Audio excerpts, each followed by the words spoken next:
go for refuge until I'm enlightened to the Buddha, the Dharma, and the Sangha. Through the merits of giving and the other perfections, may I become a Buddha to benefit all sentient beings. I go for refuge until I'm enlightened to the Buddha, the Dharma, and the Sangha. Through the merits of giving and the other perfections, may I become a Buddha to benefit all sentient beings. I go for refuge until I'm enlightened to the Buddha, the Dharma, and the Sangha. Through the merits of giving and the other perfections, may I become a Buddha to benefit all sentient beings.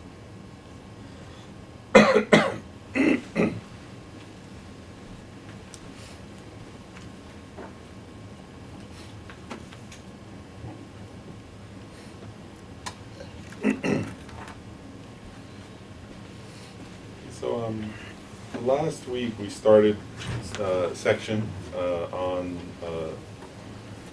the nature of the two truths, right? The conventional truth and the ultimate truth.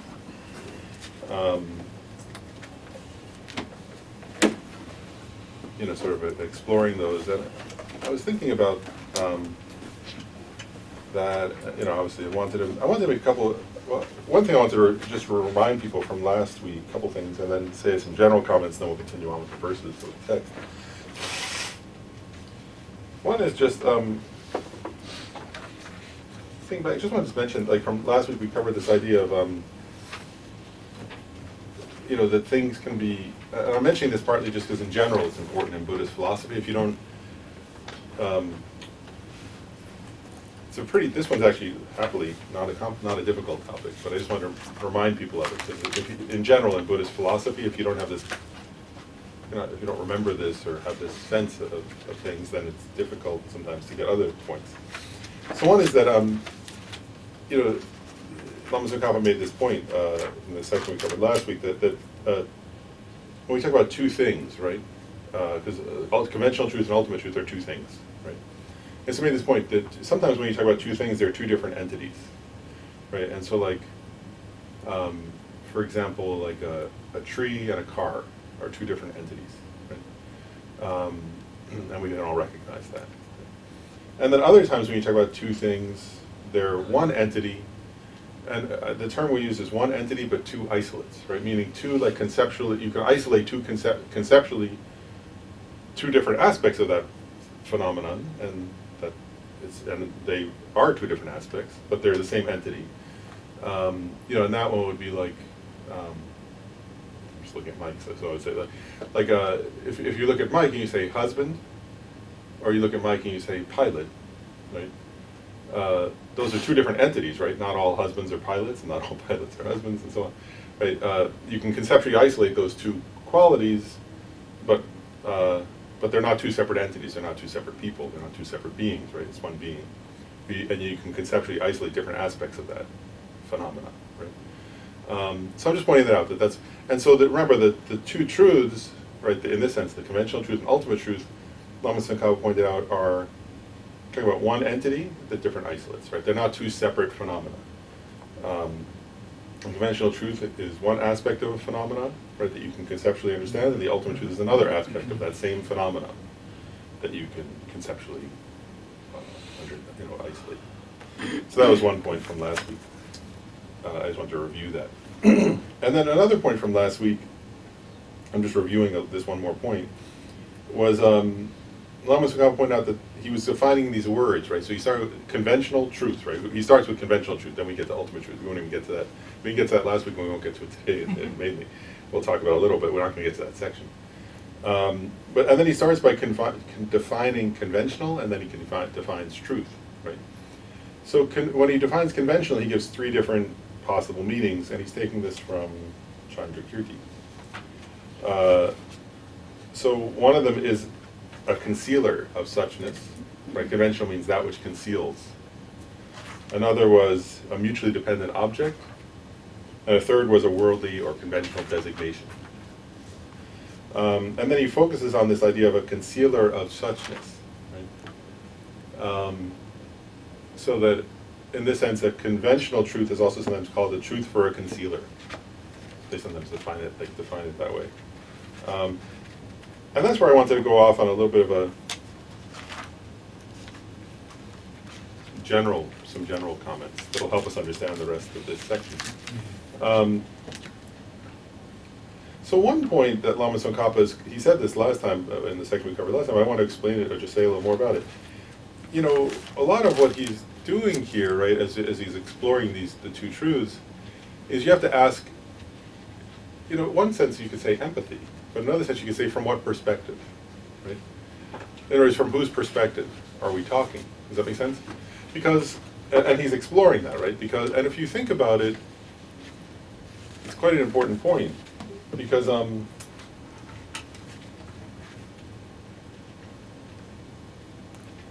like a conventional truth that's a chair, right? Conventional truth object, a chair. And Lama Tsongkhapa says this, right? From a perspective of an ordinary person, that the chair appears to be an ultimate truth. Whereas they feel a chair is ultimately true.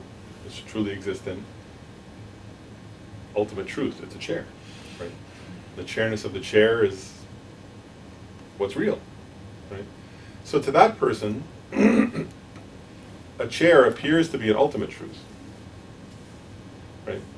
And that's why it's a truth for a concealer, right? Whereas for that person perceives it that way, but it's not. And it's interesting, it's very subtle, isn't it? Because on the one hand, the chair does exist, right? But their belief, right, or they're holding the chair to be an ultimate truth, that's where the word truth comes in, right, is not true, actually, right? And that's why they say, he says, a truth for a concealer. So for that kind of mind, right, they're holding that to be true, but it's concealing the actual nature of the chair, right, which is its emptiness. For that person, a chair never appears to be just a conventional truth. Then for someone who's, now he's getting, this is empathy, right, or sort of perspective, right, different perspectives. From the perspective of someone who's seen emptiness, right, when they look at the chair, they say, oh, that's a mere convention, right? That's like the last one, a mere worldly designation, right? That's the top of 277. Worldly designation there, mere convention. And so for that person, they would say that. And they would say, oh wow, when other people relate to that, they're relating to it in this way that's like a truth for a concealer, right? Whereas they're concealed, it's concealing for them the ultimate nature of that. The ordinary person never has the sense that it's concealing anything because they think it's an ultimate truth, right? They never have the sense it's a mere designation, right? For them, it appears to be an ultimate truth. But for the person who is seeing emptiness, they recognize it's a conventional truth, right? Because they know the ultimate nature of the chair is emptiness. So you have to look at, when you're discussing these terms, I'm just pointing out, you have to be aware of whose perspective one is talking from. Does that make sense? That's what I pointed out. And then one other point that I think is important, especially as we go forward now, is the best way to introduce this idea, but I guess I'm going to use the terms like conventional analysis and ultimate analysis. Does that make sense? Because, actually I was thinking maybe I'll do this. I was going to read, this is not in the text, but I just want to share something with you. You know, so I've mentioned before Kjubje, right? So like Lama Tsongkhapa, right? That's an image of Lama Tsongkhapa. And below him, next to him, are Gyaltsab-je and Kjubje, his two, sometimes they say two closest disciples, I'm not sure. His two disciples, I'm not sure if you could say really closest. But they're the two disciples who took over his throne after his passing, who were very close to him. And so Kjubje wrote many texts. Anyway, Kjubje defined, when asked, in one text, he's defining what is conventional truth and what is ultimate truth. So it's related to what we're talking about. Right? So when he defines conventional truth, he says, that phenomena which, when found by a certain valid cognition, characterizes that valid cognition as one engaged in nominal analysis. So nominal analysis or conventional analysis. Does that make sense? Then he asks, what is an ultimate truth? That phenomena which, when found by a certain valid cognition, characterizes that valid cognition as the one that is engaged in ultimate analysis. So the important point here is this, is like, ultimate truth, right, is that which is discovered by ultimate is that which is realized, you could say, by a valid cognition that's engaged in ultimate analysis, meaning the ultimate, this word, existential status, the ultimate status of a phenomenon, right? And he's pointing out here that there is, so there are different, like, it's actually, I started thinking about this, and I was, recently I was listening to some recordings of Gyume Khyentse Rinpoche teaching on it. It's quite funny, because, like, you say under ultimate analysis, a thing cannot be found, right? Like, if you search for the ultimate, what's the word, referent of the label chair, under ultimate analysis, you can't find it. But of course, conventionally, you better be able to find the chair. Right? Like, and Khyentse Rinpoche gave the example of a cow. He was saying under ultimate analysis, a cow is unfindable. But if you're like a shepherd, it's your job to find your cow. That's conventional, but that's under conventional analysis, right? And under conventional analysis, the things arise. You would say, well, like, did you have parents, and then were you born? Of course, like we just talked about that, right? Oh, you were born on this day, happy birthday, and so on, right?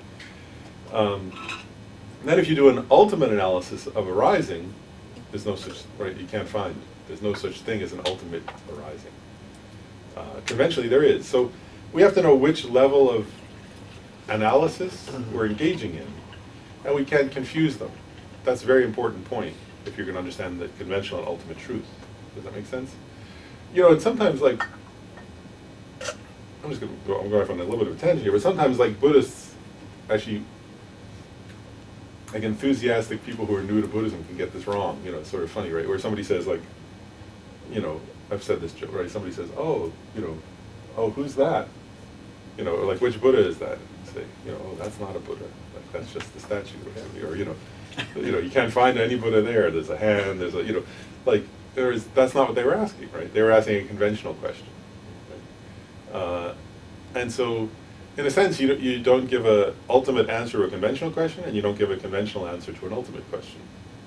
And if you do, you start getting the two truths mixed up, and then you get into all kinds of problems that Lama Tsongkhapa points out people have gotten into, is that sometimes people misunderstand, right?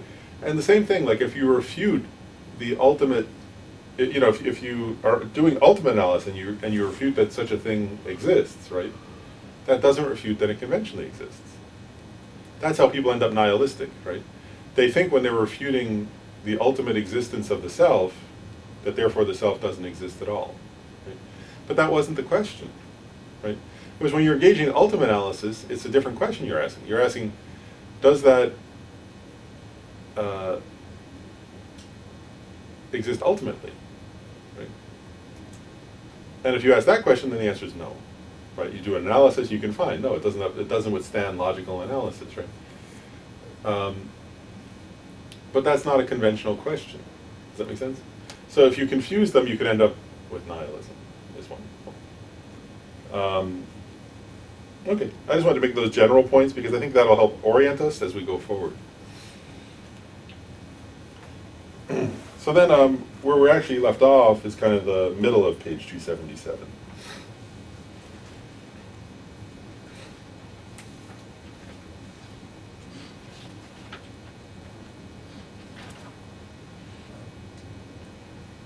And actually, I'm going to reread, I read this quote last time, but I'm going to reread it. It's a quote from Chandrakirti's commentary to the Middle Way. So it's a quote there in the middle.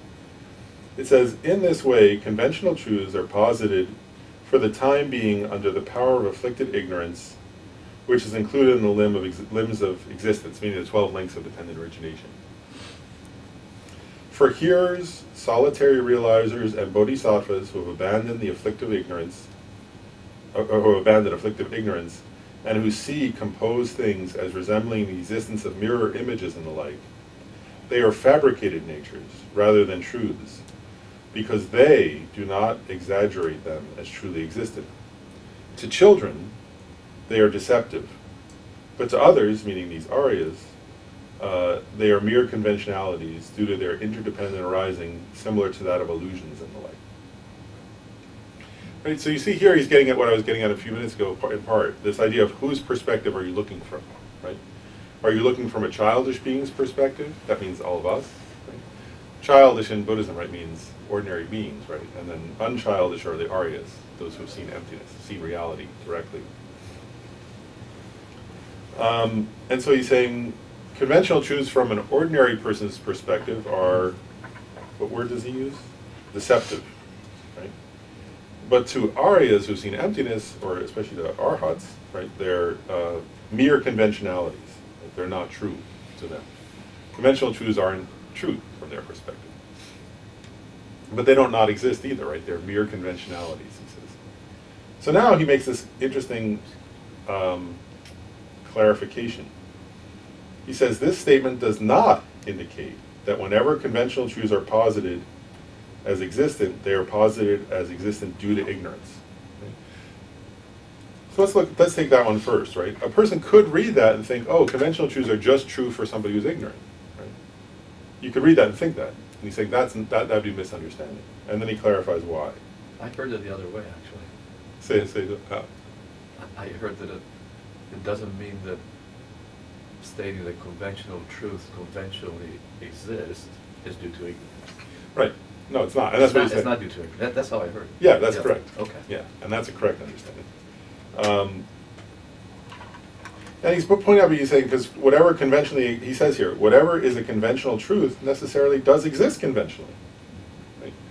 And then he points out, like, the object of negation, right, which does not even exist conventionally, is not a conventional truth. Right? Interestingly, like, the ignorance grasping at the object of, like, the ignorance that grasps at the object of negation, the object of negation is a non-existent, doesn't exist ultimately and also doesn't exist conventionally. The ignorance grasping at inherent existence is a conventional truth, right? That exists, and it serves as a cause, right, for suffering. So it's a functional phenomena, right?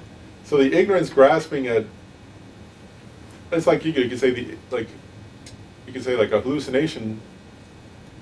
The object of hallucination doesn't exist, right? But a mind that grasps at a hallucination does exist, and it produces all kinds of effects, right, on the person and their relationships and so on. And that's us, actually, in this case, all of them.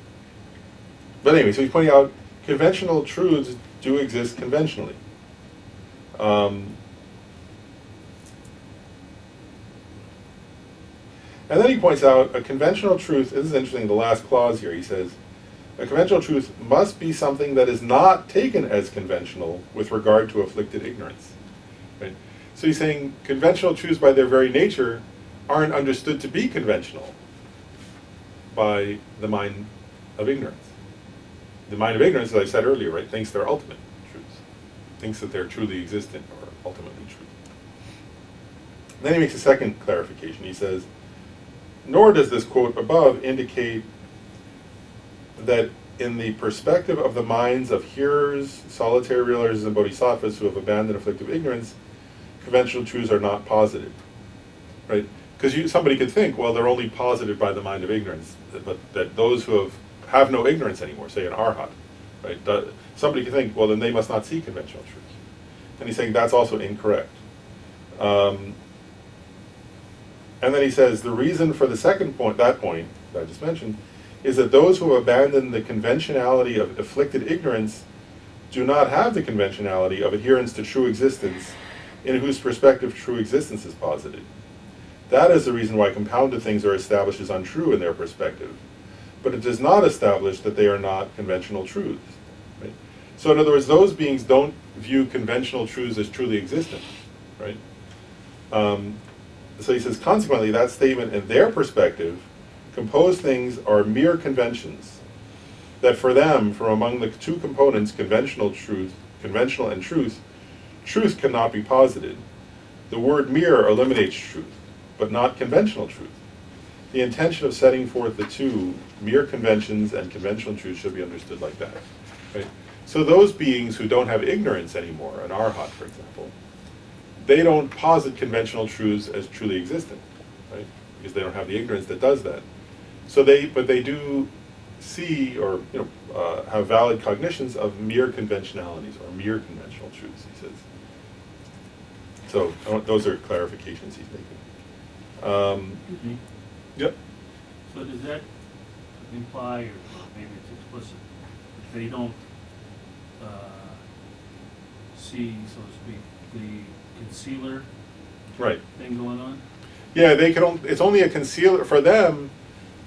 for them it's not a truth that's a concealer, right?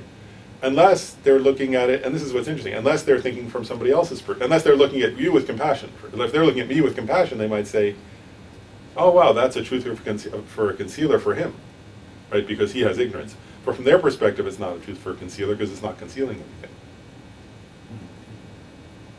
So it would only be a truth for a concealer in their mind if they're looking at it empathically with compassion on behalf of somebody. Like if they're looking at somebody else and going, that person is confused. So it's concealing something for that person, but for themselves, it no longer conceals it. It's no longer a truth for a concealer. It's a mere conventionality or a mere, they have the other meanings, mere mutually dependent object or a mere worldly designation. Could you redefine a concealer as a concept, please?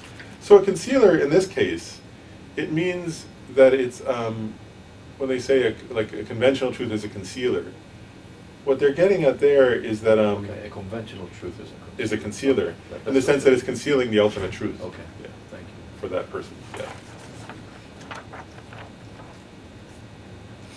All right. So then on page 278, it says.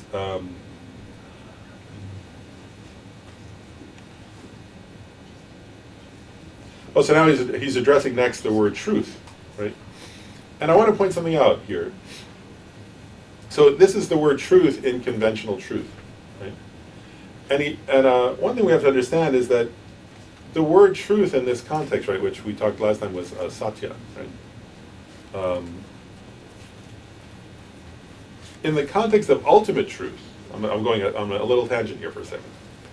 In the context of ultimate truth, truth means that which is non-deceptive. So in ultimate truth, we'll get to later, but in the context of ultimate truth, truth means that which is non-deceptive, right? Like, that sees it as it is. You could say that's non-deceptive. Here, it doesn't have that meaning. In this context, truth doesn't mean non-deceptive in the context of conventional truth. Because here, it's true from the perspective of a mind of ignorance, okay, in this context. So, because we just said, from a mind of wisdom, conventional truths are not true. You see what we're getting at? You have to have this idea that it's from a certain perspective. That's why I started today's discussion by saying, you have to understand which perspective you're talking from. Does that make sense? So here we're talking from the perspective of a mind of ignorance. So Chandrakirti, in his clear words, says, that which is a truth for a worldly, for the world in a concealing manner, is a worldly conventional truth. Right. So you hear Chandrakirti saying, he's pointing out whose perspective am I talking from? The world. In his case, the world means ordinary beings who don't have wisdom. Right? Then he says, this is explained in Chandrakirti again. That which appears truly existent and inherently separate due to a concealer, while not existing inherently, is true for a worldly mistaken concealer. Therefore, it is a worldly conventional truth. Right? So you see how he's pointing out that from that person's perspective, it seems to be true.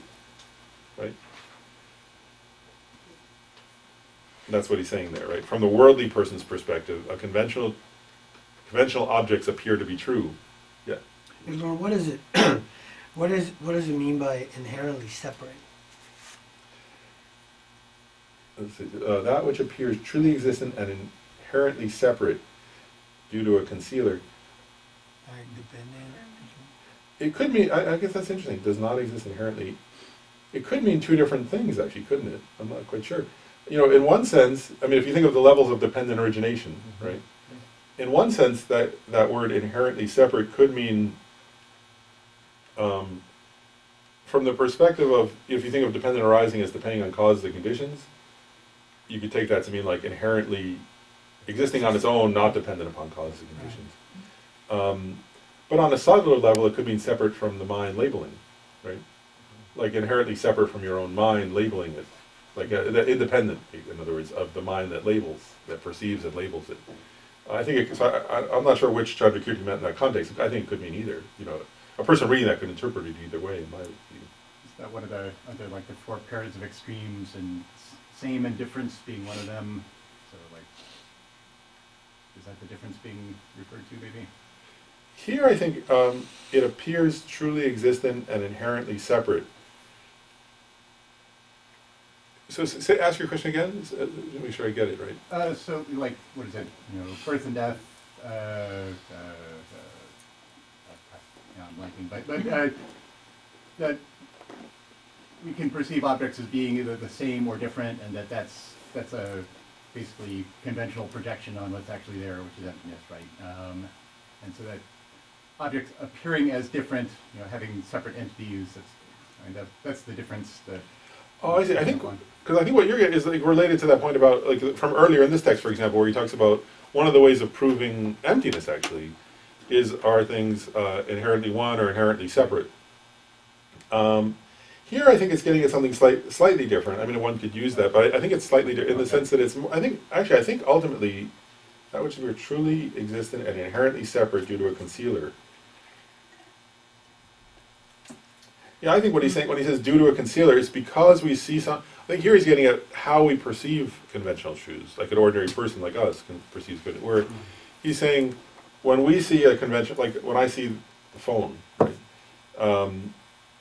it appears to be truly existent for sure, and it also appears. Actually, it does, doesn't it? It appears inherently separate from. It appears to exist out there, inherently separate from my own mind, right? I never think it's.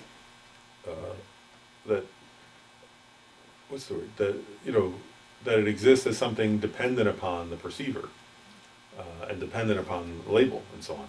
So I think that's what he's getting at in this context, because he's saying that's how conventional truth objects appear to those who have ignorance, so that they appear truly existent and they appear inherently separate. I think as I think more about it, to me, I take it really to be more that more subtle meaning, separate from the mind perceiving it and separate from the label. That's, I think, what he's getting at there. And why is it appear that way? Due to a concealer, meaning due to ignorance. Right? It's ignorance that conceals that ultimate nature, right? And so, while not existing inherently is true for a world, or not existing inherently. Right, so in other words, it doesn't actually exist that way, but ignorance, which is concealing its ultimate nature, is projecting those qualities onto it, in a sense, right? And so then we misperceive the nature of the object, especially the ultimate nature of the object. Therefore, it is a worldly conventional truth, and worldly conventional truth means, right, using the example of the phone, right, that it appears to be true in that sense, right? It appears to be truly existent, inherently existent, and to exist separately. But it doesn't exist in those ways, right? So it's concealing the ultimate nature of that thing, which is its emptiness. So then he says, in accordance with this clear statement, worldly conventional truths should be understood as truths for the concealer, which is the ignorance explained earlier. They should not be understood as truly established conventionally, because otherwise it would contradict a system in which the establishment by way of its own character is impossible, even conventionally. Right? So they don't actually exist that way even conventionally, right? Which doesn't mean they don't actually exist conventionally. It's very subtle, isn't it? He's saying they don't exist in the way, they don't exist as what? Inherently, truly existent or inherently separate. And that way, even conventionally, they don't exist that way. But they appear that way, which is a concealer. Also, the refutation... Even conventionally, they don't exist that way? Yeah, it's an interesting point, right? Like, according to this is a difference, which we'll get into later. But according to the Prasangika school, right? And this is a unique tenet of the Prasangika school. Mere conventionalities do exist, right? But they don't. Even conventionally, they don't exist. Actually, I'll get into this a little bit. They don't exist from their own side. They don't exist inherently. They don't exist in an inherently separate manner. And part of the reason that Prasangika would say that is they would say, because from an ordinary person's point of view, which is what we're talking about here, they don't even ask those questions. Right? They just say, hey, I'm angry at you. You stole my phone. Right? they're not asking, does the phone exist? What they would point out is, as soon as you start to ask, does it really exist inherently? You're engaging in ultimate analysis, which is no longer. That the question, even conventionally, the question, what they would actually say is there is no such thing as a conventional question: do things exist inherently? Mm. That as soon as you start to ask that Step question, up, yeah. you're engaging in ultimate analysis, and you've left behind, in a sense, the questions of conventionality, of conventional truth. You've started to engage in ultimate analysis. So they would sometimes, like other schools, will say, well, things do exist inherently on a conventional level. But a prasangika says, wait a second, you're asking an ultimate question. Does it exist inherently? You've confused the two truths. You see, the other schools disagree with that, but that's the prasangika's perspective, actually, which is quite interesting, isn't it? That they would. So some schools say, like, ultimately things don't exist, aren't truly existent, but on a conventional level they are truly existent, right? But a prasangika is saying, well, as soon as you say truly existent, remember I was saying earlier about conventional analysis and ultimate analysis. As soon as you say truly existent, you're asking an ultimate question. And then we're going to have to give an ultimate answer to that, which is no, it doesn't exist that way. Because if you analyze it, you can't find it that way. And it's illogical if it exists that way. So what they're saying is you're already engaging in the wrong kind of analysis as soon as you posit truly existent. So, If you just say existent, that's a conventional, right? But as soon as you ask the question, so it's an interesting point from a prasangika perspective. As soon as you start asking those kinds of questions, you've moved to the ultimate analysis and you've left behind, and so they would say you're confusing the two levels of truth now. Basically, you said direct valid perception. Without that, it's not possible.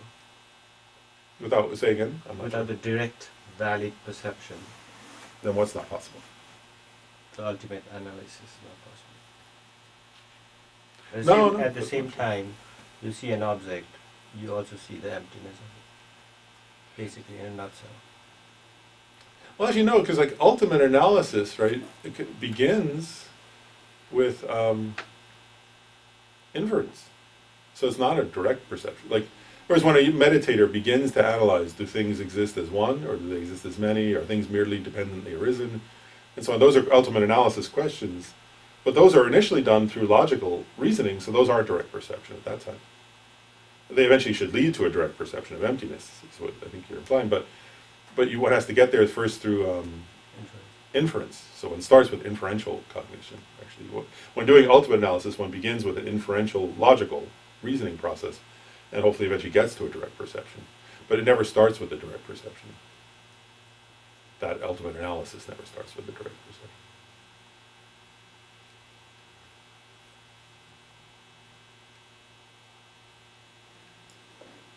Let's see, where do we move off in the paragraph here?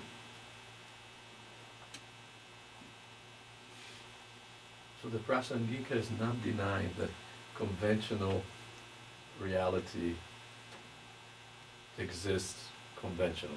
Right. Okay. Yeah, they don't deny that. Okay. Thank you.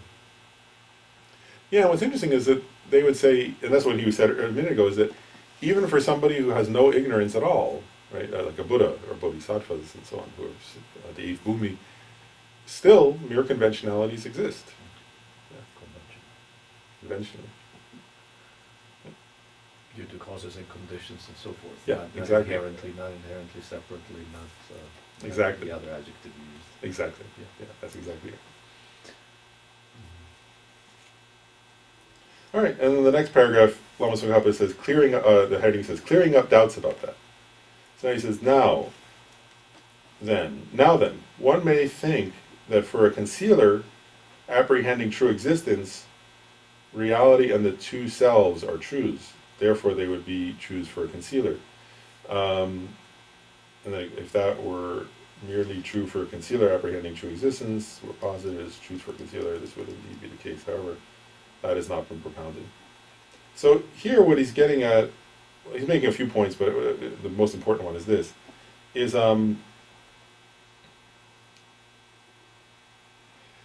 some people could think, right, clearing up a doubt, is what he's getting at here is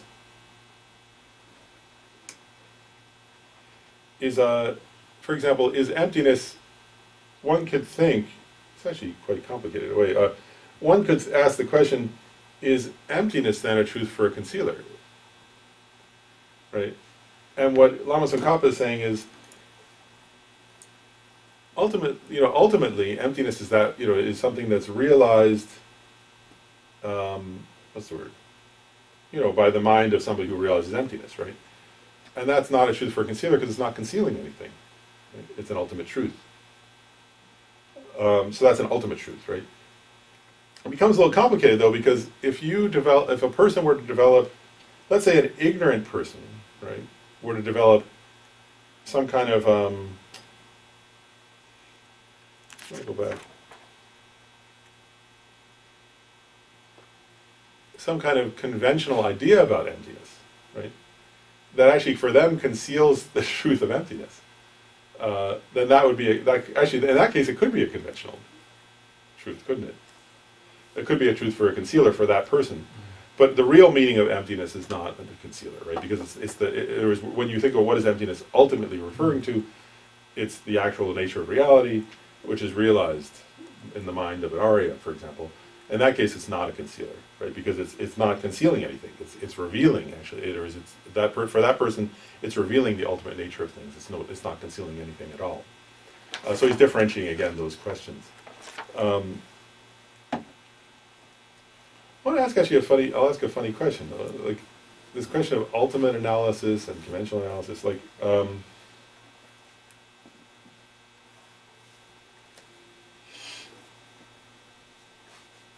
So we said, like, emptiness is also empty, right?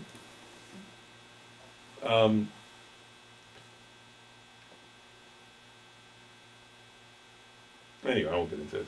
I was going, that's a fun question, but it'll just confuse people. I don't want to I'll get too far astray, so that's no good. Okay, so now, next session, the definition of a conventional truth. So this has 6 points, he says. Each and every external and internal phenomena has both a conventional and an ultimate nature. More specifically, if this is illustrated with regard to a sprout, for example, they are the sprout's nature found by a reasoning consciousness that perceives the meaning of suchness, a true object of knowledge, and the sprout's nature found by conventional consciousness that comprehends a deceptive object, a false object of knowledge. The former is the nature of the sprout's ultimate truth, the latter is the nature of the sprout's conventional truth. So this is what I was saying earlier about the 2 levels of analysis, right? So he's just pointing that out. He's saying, and it's actually important, right, that one point is that we all do this actually, don't we? I mean, this is what we usually do.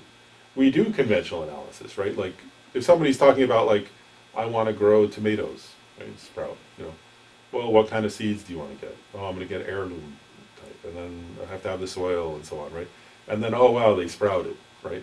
I planted them, and I watered them enough, and now the heirloom tomato seeds sprouted, right? That's all conventional analysis. One isn't asking, did the sprout ultimately arise, right? And then when there are all these questions like, did it arise? Is it one with the seed, or is it separate from that's the question you were raising earlier, right? Is it one with the seed, or is it separate from the seed, and so on. Once one asks that, one is engaging in ultimate analysis, right? But here he's pointing out there are 2 types of analysis. So one, he says, the sprout's nature found by conventional consciousness that comprehends, this is a deceptive object. What does he mean by deceptive? He means that when we're engaging in all those questions, right? Oh, it's this kind of tomato, and whatever, created soil that had the right pH and so on, whatever that is. One is the person who's doing that, on the one hand, that's conventional analysis, and that does conventionally exist, right? On the other hand, what he's saying is, for that person is not perceiving, is not perceiving emptiness, is one thing, right? And is conceiving of each of those things as truly existent, right? There's a truly existent seed, there's truly existent soil, there's a truly existent sprout, it's a truly existent certain kind of tomato, and so on, right? And so when he says a deceptive object, a false object, right? That's what he means, right? Not that it's not a tomato, right? When he says false, he's not saying it's false in the sense that really it's an apple or something, right? That's not the point. It is a tomato conventionally. Right? It's false in the sense that one is misconceiving its ultimate nature. Does that make sense? One isn't seeing that it's empty of an intrinsic existence, and one is actually projecting, seeing it as, you could say, seeing it as truly existent or inherently existent, and believing in that false appearance for that person, right? So on the one hand, and it's interesting, isn't it? On the one hand, they're correctly perceiving, right? They're having a valid cognition of the fact that it's a tomato, right? That's valid, right? But there's an element of error in that also because they're also conceiving of it as inherently existent, which is mistaken. Does that make sense? Then he's saying the other kind of nature, right? He's saying because each object, that same object, that tomato sprout, if one were to sit down in the garden and meditate on emptiness, right, while looking at that, so one takes the base. If one took that tomato sprout as one's object of meditation, and then engaged in an ultimate analysis, asking, does that inherently exist? And if one discovered its emptiness, right, of inherent existence, that would be the sprout's nature, found by a reasoning consciousness that perceives the meaning of suchness, a true object of knowledge, right? And when one was perceiving that emptiness, there would be nothing deceptive about that, because that would be the true ultimate nature of that phenomenon, its emptiness. So then he quotes, "Two natures of all things are apprehended, by seeing what is real and what's deceptive. The objects of seeing the real were taught to be suchness. Deceptive objects are seen as conventional truths."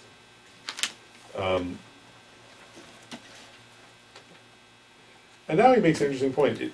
I'll just read the heading here. It says, "Indication that they are found by dissimilar valid cognitions." So now he says, "This indicates that with respect to the sprout's nature, there are two natures, the two truths. The ultimate truth is found by the former consciousness seeing the real, and the conventional nature is found by the latter, deceptive objects seen. One single nature of the sprout, as two truths in dependence upon the former and latter consciousnesses is not indicated." In the explanation of Chandrakirti's commentaries, the middle way, it says, "Two aspects of the own nature of all things have been taught. They are conventional and ultimate. It is saying that the natures of each and every thing have been divided into two. The ultimate ones are found by consciousness that perceive the real meaning, and the conventional ones are found by consciousnesses seeing what is false."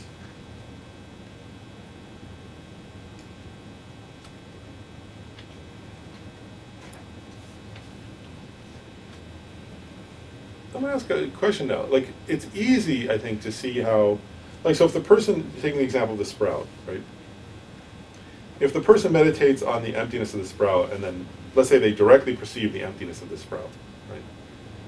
Well, then they're perceiving the ultimate nature of the sprout. That's what he just said, right? And it's easy to see how that's a valid cognition, isn't it? Right? Because they're seeing something that's ultimately true, right, and non-deceptive. But here he also points out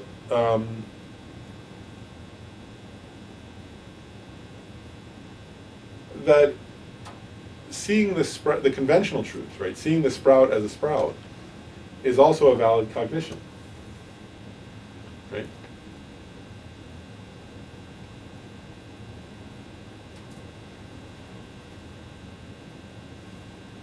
If a bodhisattva sees an object,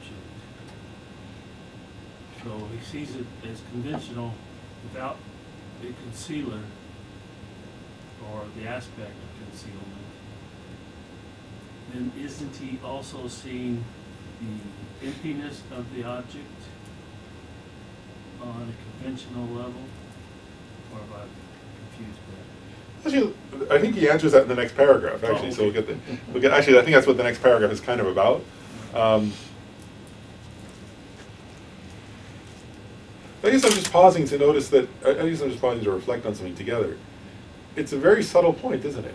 Like this point about the conventional. Actually, like you can see why, in one way, let's say this right. Like you can start to get a sense of how, from the perspective of Prasangika school, which is what's being presented here, right? That mere conventionalities, right, or you could say conventional truths, are valid cognitions, right, when they're perceived by valid cognition. And yet,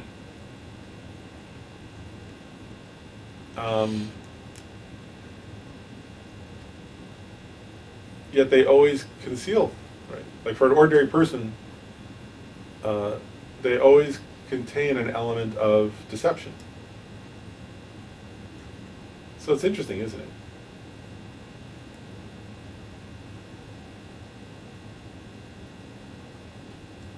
I think it's just I think that's a top. I'm just pausing there because I think it's a topic that requires a lot of contemplation.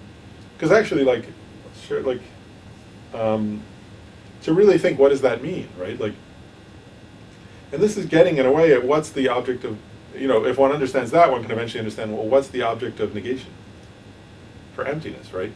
Because the object of negation, like, the object of negation of a cup is not a cup, right? And yet, whenever I see a cup, it's a concealer of its ultimate nature, right? And I never have the experience where it's not concealing. Never yet, right? Until you become an Arya, until you see emptiness directly. You never have the experience where there's not an element of deception in your conventional experiences. So finding a valid object itself is a big deal. There's that story, I remember Gyume Khyentse Rinpoche told the story, there was like a Buddhist master who was going around asking, what's the object of negation, what's the object of, and finally, I think it was Pagma Drupa, was the great Kagyu Lama, was the one seeking.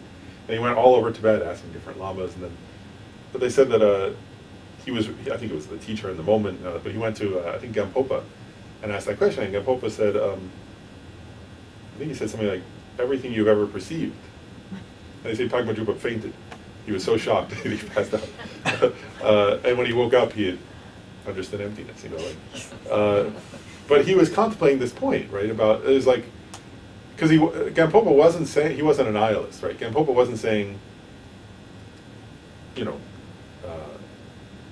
there was no valid cognition that you're a human being and that you're in a monastery and that you drank tea, that's not what he was saying, right? But he was getting at this point about, somehow the way he said it was able to help Pagma Drupa get at what's the element of error, right? What's the deceptive part of my valid cognitions? And again, this is very subtle, isn't it? Because what Lama Tsongkhapa has been pointing out very clearly is that we don't see them as, right, we're the ordinary person for whom conventional truths are true to us, which is the element, which is the problem, right? We think they're ultimate truths, right? And so, you could get at this, I mean, in one way it's a difficult intellectual, philosophical concept, but one can take this back, right? When he's talking in these terms, he's actually talking about us, right? I mean, what he's talking about is our way of being in the world, right? And that, like, when I look at a cup, or a microphone, or a cushion, or a person, I'm perceiving those things as ultimate truths. They're not, right? And yet, they're not non-existent. So I just think it's worth, I'm just slowing down here to say, you could read through these words and sort of go, oh, that word means this, or the word means that, but it's very complicated, or not complicated, it's very much worth contemplating, maybe, in relation to one's own experience, because that's what he's talking about here. Actually, he's talking about not each of our experience every single day, every single moment, right? That we're seeing what he would call mere conventionalities, right? But we call conventional truths. But we don't, well, we leave out the word conventional even, because we don't understand that they're conventional. Get it?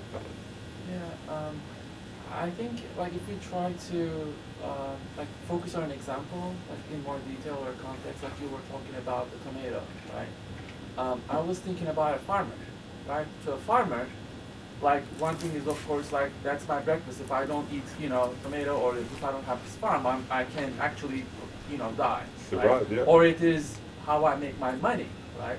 So in that way, from that person's point of view, if you say like, oh, the tomato is a delusion, that might, and that doesn't really fit in some way, right? On the other hand, if there is a drought, or if there is a disaster and there is no tomato, there's some kind of suffering that kind of follows from that, and there is actually a real world suffering too, because maybe they don't have the money, they don't have the resources, they're in a really bad situation, and they also feel the suffering as real.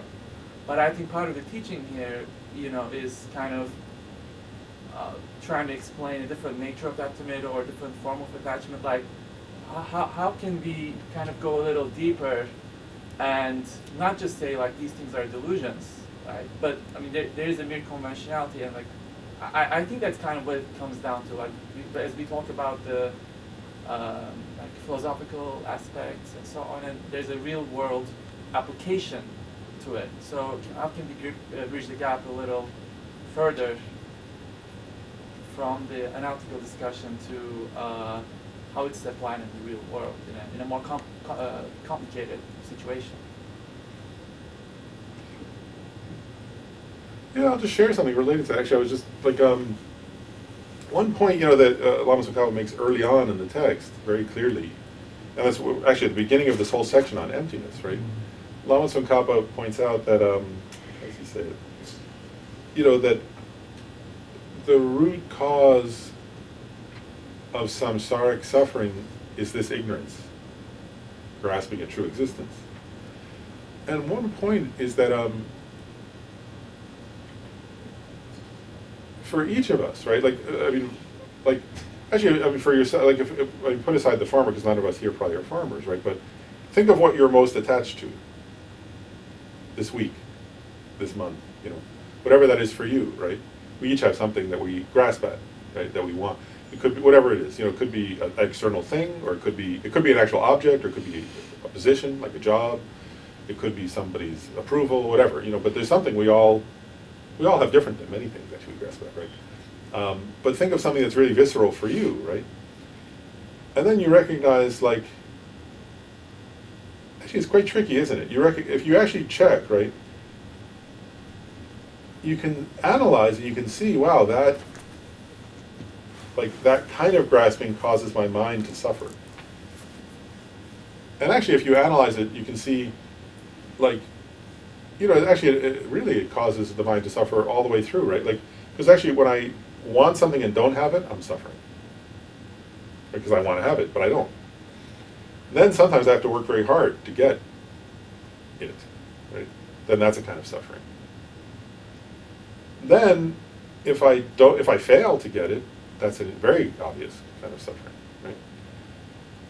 Then if I do get it, that's also a kind of suffering, actually. Actually, usually temporarily we don't see that as, that's what we point out, right? In Buddhism, we point out when you get what you want, you temporarily don't see it as suffering, but actually, like, there's very many obvious examples of this, aren't there? Like, just the other day, I can't remember what I was talking. I was talking to somebody where they pointed out, like, I don't know what it was. Anyway, I was talking to somebody and they were saying, like, so the person finally, like, they're all nervous, so they're very nervous to get a new car. Right? Like, they're nervous because they have to spend money. It's a lot of money, So it's like a difficult decision, and they're stressed out, and then they have to negotiate, and the negotiation for a new car is not always fun, And then they finally get the new car, right? And then they're like, oh, I have my new car, and they feel happy, right? And then they're going to drive to the store, but then they're thinking, well, now I'm afraid to go, to park, because what if somebody opens their car door and scratches? I just spent all this money, I negotiated, I love my new car, it has no scratches. Like, so then they're like, well, I can't find a parking space that's far enough from all these other idiots that in case somebody scratches my new car, and so on. And my point is this, is like, this is actually what Lama Tsongkhapa is saying, is, and then sometimes horrible things happen, right? Like, somebody steals your car. Maybe there's a carjacking and somebody kills you for your car, right? I mean, there are extremes, and then there's the ordinary everyday suffering, and then there are more obvious extreme forms of suffering. But it's all those examples I just gave are suffering, right? Whether you're being carjacked or whether you're just worrying that somebody's going to scratch your car, that's all suffering, right? You know, and then also what they say, as soon as you drive the car away, right, then it loses how much value? I don't know, like some percent. How much percent? I don't know. 50% or so, yeah. So just by driving, like, so you get in and it's worth one amount, and then as soon as you pass the property line, it like went down half of its value or something. I don't know. Like, it's very funny, isn't it? Like, Your down payment, yeah. yeah. So the whole down payment is anyway. If you, yeah. So there are all these things that are suffering. Is my point. But what Lama Tsongkhapa has been saying in a way is that if you don't understand the ultimate nature of yourself and of a car, in that case, I use that example, then without any choice, all those other things will arise. Because if you perceive, actually it's very interesting, if you perceive I, right, then you perceive other, right? It's just how our mind works, actually. And if you believe a truly existent I and a truly existent other, then there's going to be, and the problem is actually there's going to be grasping at something, there's going to be fear at something, there's going to be eventually anger at something, there's going to be pride, like, oh, I have a better car than you, you know, there's going to be insecurity, oh, you have a better car than me, you know, or whatever. I mean, my point is that they call it elaborations, actually, that once you grasp at a truly existent person, self, then your mind can't help it, actually. It's involuntary at that. But this is actually, when you think about what's the third, there are three types of suffering. The suffering of suffering, right? The suffering of suffering is when somebody, like if you bought the brand new car and you went into the store, and you came out and somebody had keyed it, and you said, ah, you know, like, oh, my brand new car, you know, or something. You know, that'd be the suffering of suffering. Right? But then there's the suffering of change, right? Which is like, this suffering of like, oh, I have this brand new car. I drove off the lot, now it's losing value. You know, and then it's like, well, you know, I don't really want to even get out of my car. I like it so much. Anyway, then eventually your back hurts because you're staying in the car too, but whatever. My point is like, that there's nothing permanent. You can just say it this way. There's nothing permanent about that.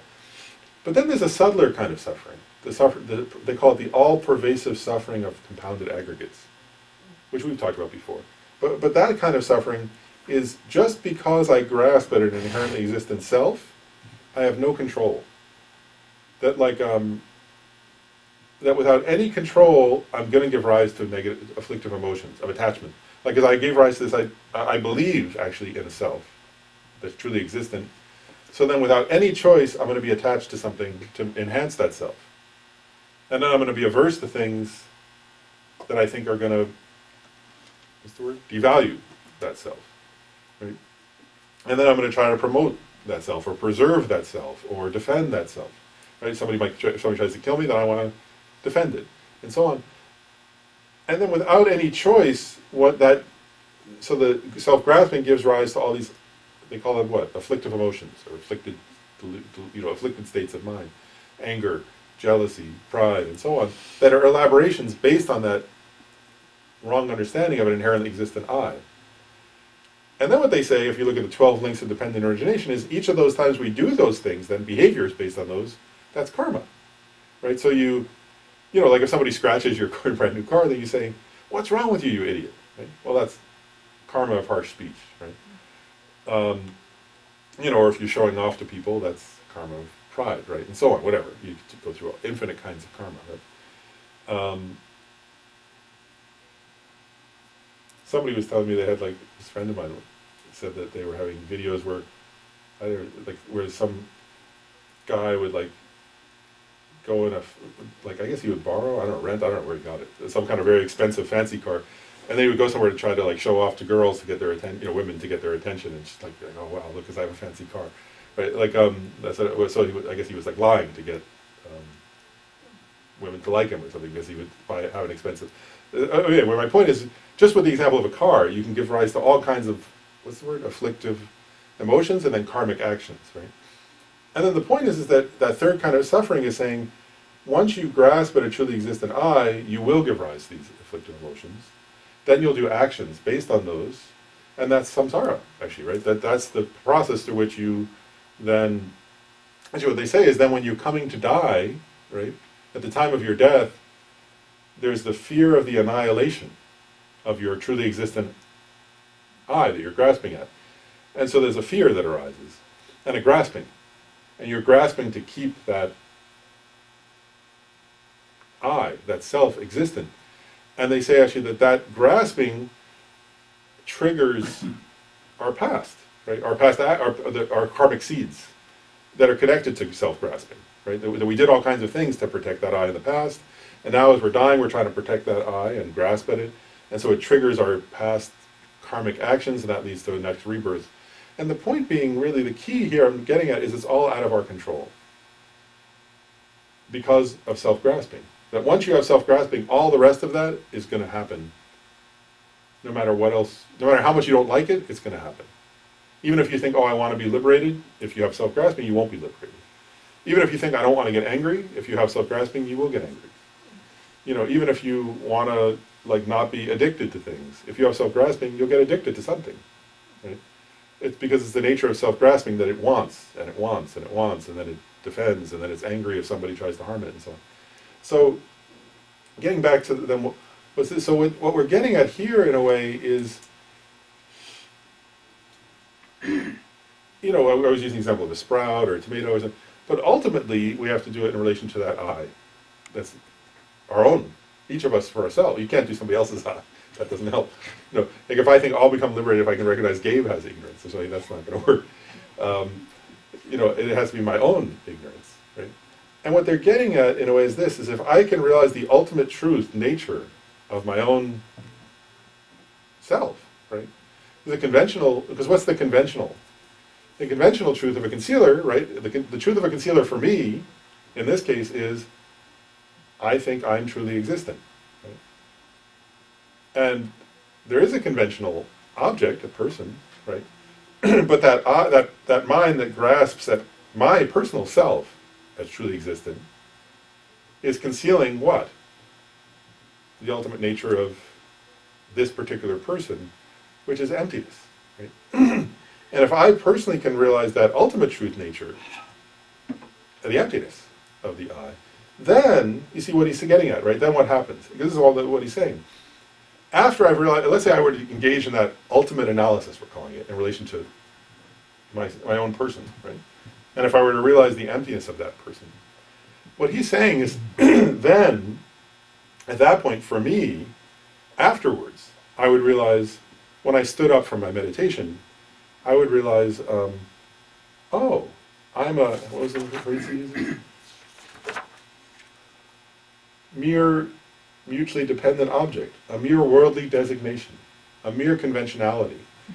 You know, I wouldn't grasp at myself. It would no longer be a concealer to myself. Does that make sense? Like, there would no longer be that process of ignorance if I progressed enough on the path. And the point being that then, for that person, first of all, when they're realizing emptiness, they're realizing something totally non-deceptive, right, and true. But then when they get up from their meditation and somebody scratches their car, there's no, say it right.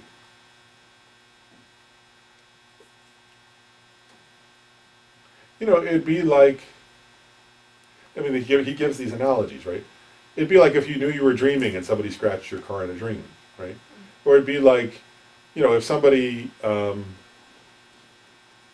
know, like, punched at a hologram, right? You would just think, oh, that's funny, like it's a hologram. You know, like, whereas it doesn't have any substantial, you would recognize, I mean, holograms aren't, you're not realizing emptiness, but my point is, it's just metaphors, right? It's the whole thing about illusion-like, right? You would see the things as illusion-like, and so you wouldn't give rise to all those afflictive emotions. You would, what's the word? Be at peace. And you would act compassionately for others and so on. I mean, that's a whole other topic. I'm getting too far from the field maybe. But the point is that you wouldn't give rise to the afflictive emotions. That's the key, right? Pride, jealousy, rage, hatred, craving, you know, and so on. And when he says childish, that's what he's getting at. You know, he said for childish beings, it's a concealer, right? The issue is that that's what we're like, actually. We're childish beings in the sense that, like, any little thing can get us so upset, right? Or so excited, or so enraged, right? Or you want to kill somebody or something. And that's because we're childish.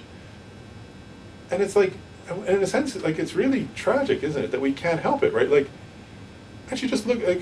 I'll just make one more point. If you look at it, if you grasp at your I as truly existent, right? Sometimes it's going to happen. You're going to think my group, and whatever that group is, right? Like, then you're not going to like some other group. You're going to think, oh, we're better than them, right? And that, as long as it's like weird, right? Because you could think, well, that's just. If you were to step back and analyze it, you could think, well, people have done that throughout human history. What a stupid thing to do, right? Like gang members, right? But we're all gang members in a way. And that's what he means by childish, right? And like, you know, sometimes it's my gang and they want to kill the other gang, but sometimes it's my country and you want to kill the other country. Sometimes it's my political party and you want to kill the other political party. Sometimes it's my race and you want to kill another race or something, right? People do that over and over again, and all that comes from self-grasping. I just want to point that out. And if you hold on to self-grasping, eventually you are going to do that in some way, right? You're going to say me, my, us, and them. And that's just the nature of self-grasping, is only when you overcome that, that's where he's saying, that's the person who's not childish anymore, right? Like, you know, and I think of that, like, personally, I think of, like, I remember that with my own teacher, whose picture up there, Reaper Rinpoche. You know, where when he was captured and tortured for 18 years on and off by the communist government of China, you know, from China, he was captured because he stayed in Tibet. You know, he said, oh, I just had compassion. Like they were torturing him, and he said, I had compassion for the torturers, right? There wasn't a sense of, it's like, how do you not grasp at, well, I'm Tibetan, and you're Chinese, you're the enemy, and, you know, you're torturing us and destroying our culture. As long as you have self-grasping, you would do that. Does that make sense? If you don't have self-grasping, then you naturally don't do that. That's what it means by childish, right? It's like we're childish in the sense that we, you know, and we do it over all kinds of things, actually, right? Without any control. So the only way to get control of that is to realize the ultimate truth. Then you see conventionalities as conventionalities. And if you see conventionalities as mere conventionalities, then you relax, actually, right? Anyway, I went off on a very long tangent, but I don't know if that at all answered your question. But I was going to say thank you. I don't know. Yeah. But thinking back to the text,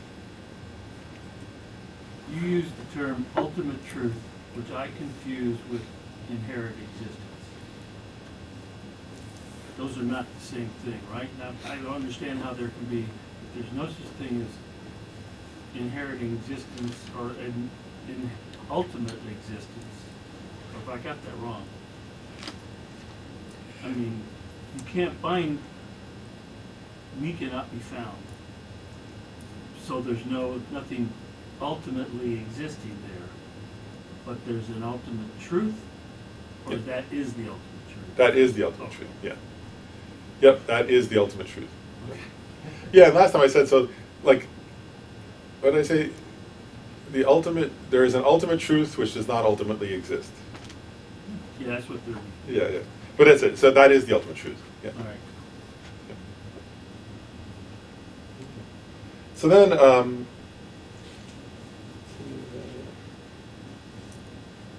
okay, so we'll do the next paragraph, because that also gets at a question you had asked, I think, earlier. But so he says, how it is necessary to acquire the Majamaka view in order to ascertain the basis as a conventional truth.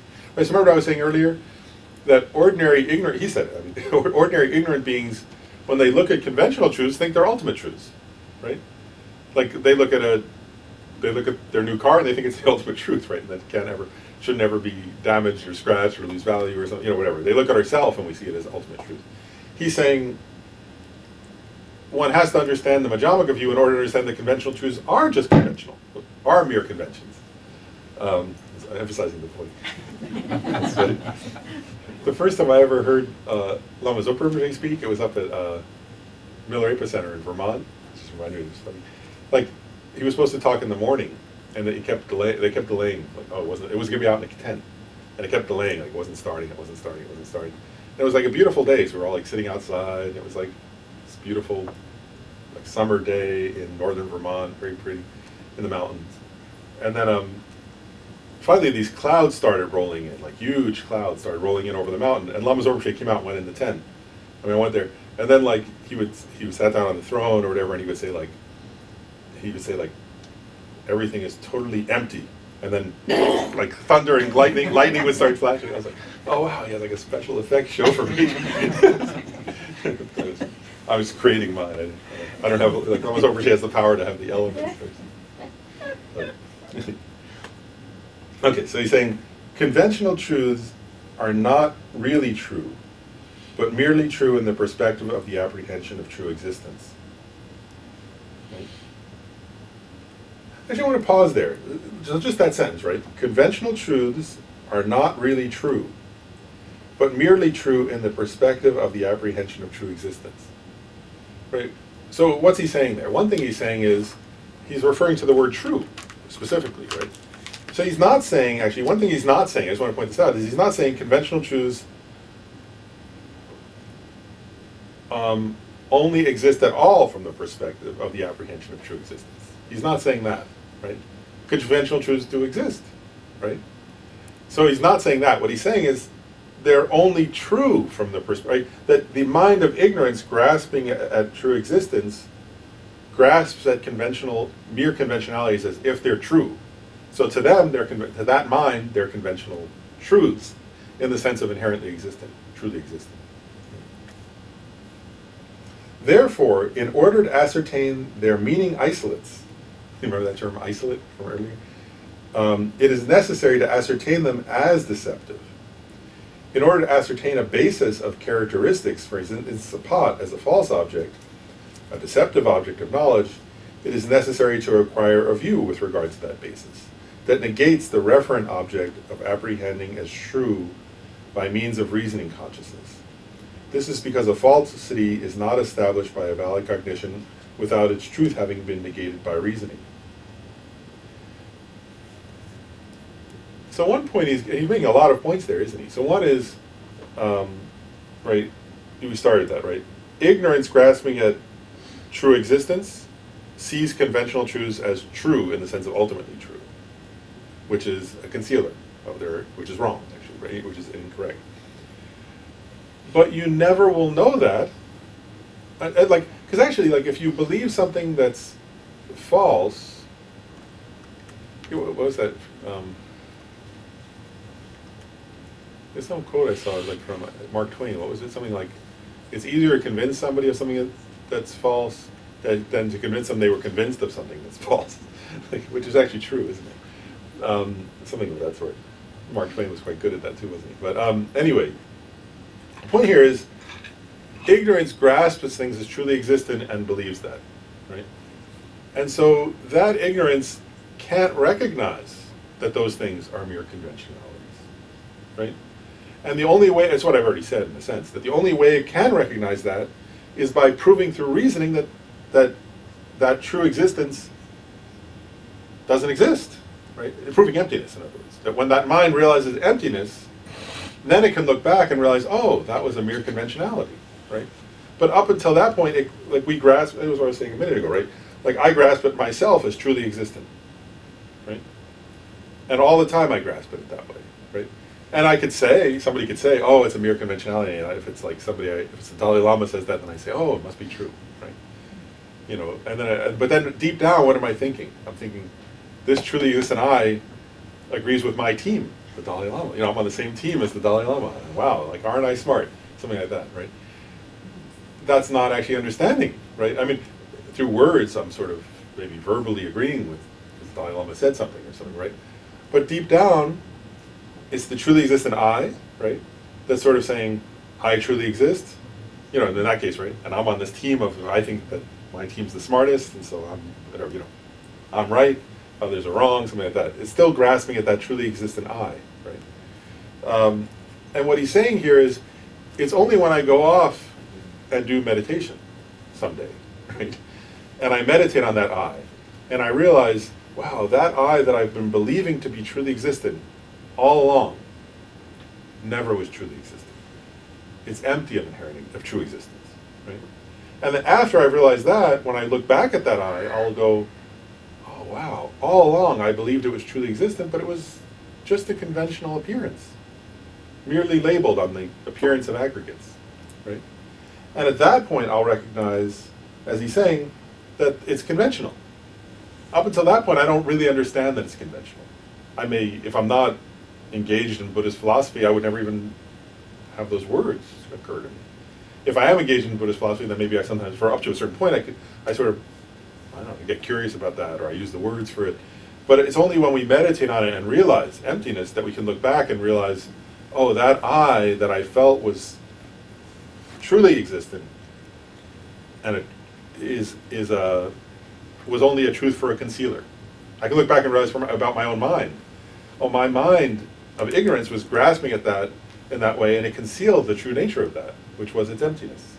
And once you realize that emptiness, then you can look back and go, oh, it was a mere conventionality. So he's saying, you don't really understand that conventionalities are conventionalities until you understand emptiness. Otherwise, you don't really know their conventionalities, in a sense. So, in a nutshell, Dr. Lauren, if you don't have wisdom, you can't even ascertain the basis of convention. If you don't have wisdom, I mean, unless you have some level of wisdom, how are you going to ascertain the basis of conventional reality itself? I guess one thing I would clarify is you're right in the sense that you can't assert that conventional reality is conventional reality. But still, he would say, like, still, if you look at, like, the, let me say that right, like, so if you don't have any wisdom, right, then, let's say, going back to the example of,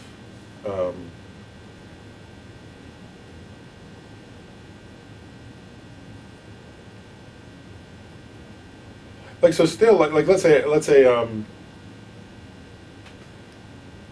the Buddha looks at you, right, and you bought a car, which is an example from earlier, right? Like, so, or let's say, yeah, like, oh yeah, well, it's okay, let's say that, right? So from your perspective, right, if I'm assuming that, I'll assume for the moment, for the sake of argument, I would assume that it still has some ignorance. I could be wrong, but I'll assume that for the sake of argument. Like, you could say from your perspective, when you're buying the car, there's a truly existent I buying a truly existent car, right? From the Buddha's perspective, looking at you, they would say that, what, there's a merely labeled, mere conventionality, who, did the merely labeled action of purchasing a merely labeled car, something like that. They might see it in that way, something like that. Mere, it's like illusion-like appearance, right? But they wouldn't negate, if you went up to them and said, if you went up to the Buddha and said, this is my new car, like if the Buddha was talking to you on a conventional level, they wouldn't say, no, you didn't. They would still say, they might say, Buddha might be polite and say, nice car, congratulations. The Buddha's usually polite, I think. Not always, but let's say, like that, right? So they wouldn't refute. They would recognize you're seeing the car incorrectly. They would know that, right? That you're seeing it as truly existent. But they wouldn't negate that there's a car there, conventionally. Right. Yeah, okay, that's all. So we're on the same page. So both of us look at the same car. I say it's my Ferrari. Buddha says... Oh, it's a Ferrari. In case you couldn't hear. In the back. Buddha says, yeah, it's a Ferrari.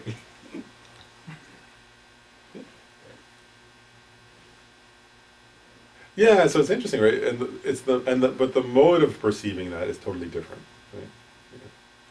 Yeah, you get it. Let's see. Yeah. So then it says, even the meaning of conventional truth is not established for a mind that does not contradict its establishment, its ascertainment of the basis of characteristics such as a pot. So it says, although a pot, a woolen cloth, and so forth are conventional truths, when they are being established by a mind, the mind does not need to establish the meaning of conventional truth. Likewise, although pots, woolen cloths, and so forth are not inherently existent and accordingly illusion-like in their appearance, the minds that establish them need not establish their meaning as being illusion-like. And so this is getting at what we were getting at, what I was trying to explore a little bit earlier, right?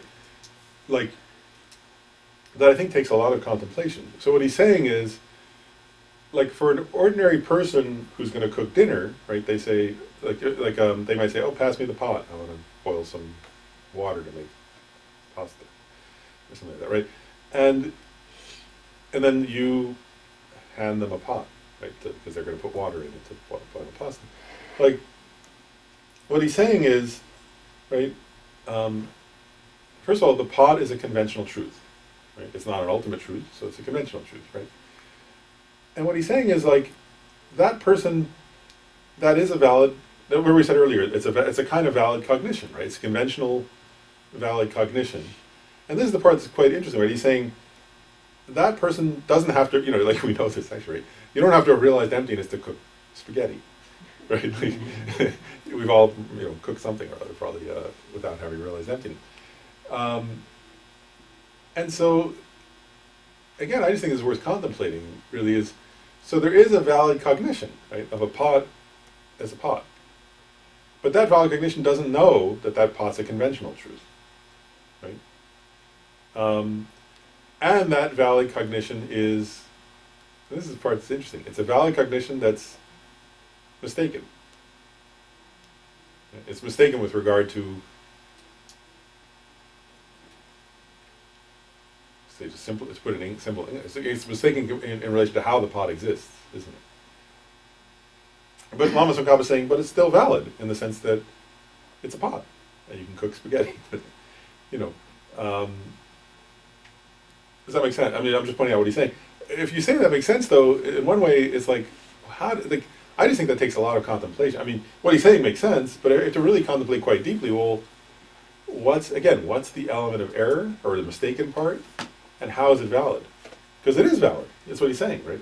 We know that in a way, right? Like, whereas if somebody, if you say, pass me the pot, I want to make spaghetti, and somebody hands you a spoon, well, we know that's not a pot, right? Yeah, So a person that, is looking at phenomena, or has, let's say, a person that, a bodhisattva, or that realizes emptiness. So do they see, so when they look at phenomena, do they first see it as conventional, and then they use their power, and then they see it as ultimate? Or do they see it all phenomena, and it appears as ultimate? How does that dynamic go? Actually, it's an interesting point. Like, what they say is that only a Buddha, right, one point from Buddhist philosophy is that only a Buddha, they say, can simultaneously directly perceive emptiness, like direct perception of emptiness, and the conventional nature of phenomena. So they say a Buddha can, because they say that's a factor of the Buddha's having removed even the most subtle imprints of ignorance, like the subtle remaining, not just ignorance itself, but even like the subtlest stains or something, whatever imprints, whatever you want to call them. But so then, like depends where the Bodhisattva is on the path, like which bhumi or something like that, or if they're not. But let's assume, for example, like, to get more at your question, like, I'm trying to say it the right way, like there are different types of bodhisattvas at different levels, and so I'm just sort of hesitating which one to use as the example, but I'll just leave it as a vague, more general answer. Like, so for the bodhisattva who's seen emptiness directly, right, and is on one of the bhumis, therefore, right, for that kind of person, right, when they meditate using, like, they call it reasoning consciousness, right, then they can realize the ultimate truth nature of an object. But then when they come out of that, and they are going to cook dinner with their friend or something, like they would see things still appear to their eye consciousness. Let's say they're looking at a pot. Right? According to this perspective, to their eye consciousness, the pot still appears as if it's truly existent. But that person, because like if they're on that level of the path, they don't believe that appearance. They know, and that's why they say for that person, it's illusion-like. So they relate to the object in an illusion-like manner. In other words, and what they mean by that is that it appears even to them one way, but they know it doesn't exist in the way it appears. And that's where that analogy comes of, like the magician. You know, the people who are watching the show believe that the horse or whatever it is really there, but the magician who produced the horse, through their magical trick or something, they still have the appearance of a horse to their eye, but they don't think that that's a real horse. They know, oh, it's a trick. I put the mirrors, I did this, whatever was their trick.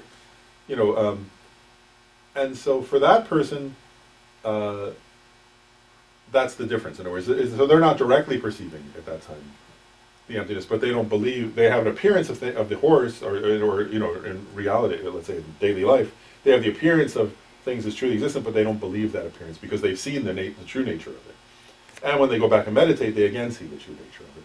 But while that kind of person is cooking dinner with their friend, they're not directly perceiving the emptiness. They have a conceptual understanding of emptiness from their previous direct perception. And that direct perception was so powerful that it's all the time influencing their way of relating to objects. Let's say.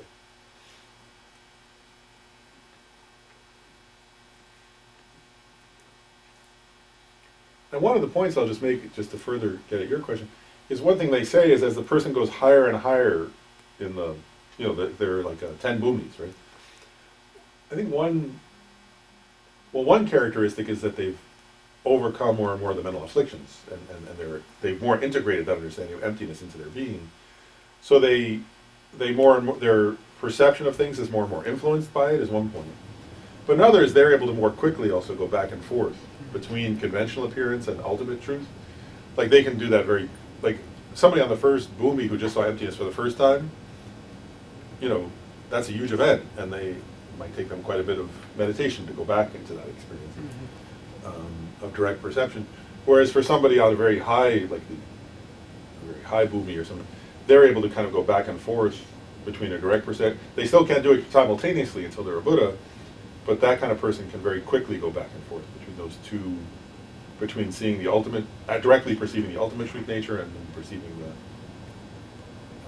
conventional truth. They're more, they have more facility at being able to transition, I don't know what word to use, between those two states or something. And that's those are various things that happen as the person progresses, for example. INC. They're more pliant in that particular way, yeah. Was there other question or should? Oh, good. The bodhisattvas get hungry, Yeah. They don't have to eat. so that must be massively confusing, I would think, to say like, I'm having friends over that don't really exist, to fix spaghetti that doesn't really exist, because I'm not really hungry, because I don't really exist. But my friends are coming over, so I better make the spaghetti. Dude, that's just really confusing. How do you go back and forth?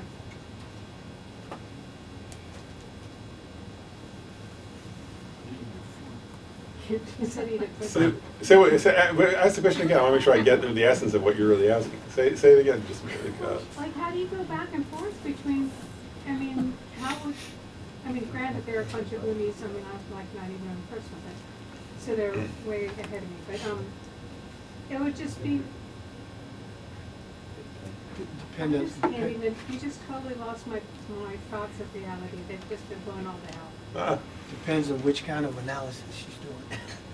Actually, I want to give I would give a very simplistic example to you, like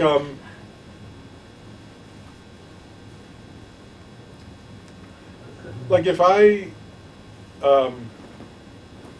if I were to go over to my sister's house and my niece were to ask me, like, she loves playing in the pool, and I like swimming around too, so like we'll play in the pool together. And if she said to me, let's have an underwater tea party, right? Like, I would, without any hesitation, on the one hand, no, there's not going to be any tea under the pool water, right? I wouldn't have any confusion about that. And I would, without any hesitation, though, you know, be very happy to go into the water and go like this and say, you want some tea? And oh, here's a biscuit, whatever. Like, here's a cookie or something. And then she would probably say, oh, I want ice cream with my tea. And I'd say, you know, ice cream doesn't really go with your tea, though. And she would say, yeah, it does, because I like ice cream, whatever, you know. And my point is like, there wouldn't be any confusion about, is there ice cream under the water, or is there cookies under the water, or is there tea under the water? But out of love for her, I would happily play that game, right? Because she would have fun then. And so I think it's a little, I'm just using that as an analogy for a second. Like, so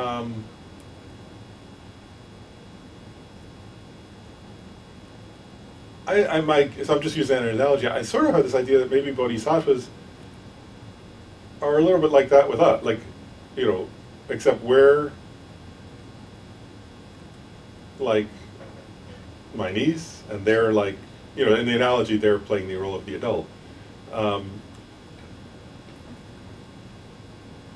I'll give one more like story actually like that struck me that way in real life one time. I remember once, like when there was one point when Gyume Khenchen Rinpoche was like living at my old house, not the house I'm in now, at a previous house, and there were a bunch of people staying there. It was like, at that point some of you were there. It was like a house that had bedrooms. There were quite a few people staying there. There was a translator and some other people. And as happens when there are a bunch of people staying around each other, tensions develop. You know, like people were having their difficulties with each other. And I was like, so I remember I came into the living room and I was like, oh. I was like, oh. Like, oh, so what's going on here? And like, and this is my analogy now. Like, I was saying, I didn't know what, I was like, what do I do now? I don't know, like, I didn't quite know I didn't understand exactly what was going on. I didn't know what to do. And suddenly, Gyume Khenchen Rinpoche walked in the room and said to Tashi something in Tibetan, I didn't know what, and then Tashi put on America's Funniest Home Videos. And Gyume Khenchen Rinpoche sat down and just started laughing hysterically at some stupid video. And of course, because Gyume Khenchen Rinpoche is laughing at a stupid video, everybody starts laughing, including whoever who was having tensions. And, you know, eventually everybody in the room was really, really laughing quite hard. And then I looked up and Gyume Khenchen Rinpoche was gone. He had gone back to meditate. But everybody else was like, well, I gotta wait until, you know, I'll watch the rest of the show now. And like, there was no tension in the room. And I was like, it struck me, I was like, Gyume Khenchen Rinpoche for sure doesn't care about America's Funniest Home Videos. Like, that's not really his thing.